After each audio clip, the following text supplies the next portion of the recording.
ઘણીવાર આપણે પોતાની સેલ્ફને એટલું બધું એક્સપ્લેન કર્યા કરીએ છીએ કોઈ વ્યક્તિ સામે કે વ્યક્તિ આપણને સમજવા તૈયાર નથી હોતું.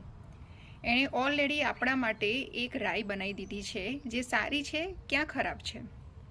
એકચ્યુઅલી એ એની માનસિકતા છે અને આપણે કોઈની માનસિકતાને બદલવાનો ટ્રાય કરીએ છીએ અને પછી જોવા જઈએ ને તો આપણે જ દુઃખી થઈએ છીએ અને એમાં આપણો જ ટાઈમ વેસ્ટ થાય છે, કારણ કે કોઈની માનસિકતા બદલવી એ બહુ અઘરી છે.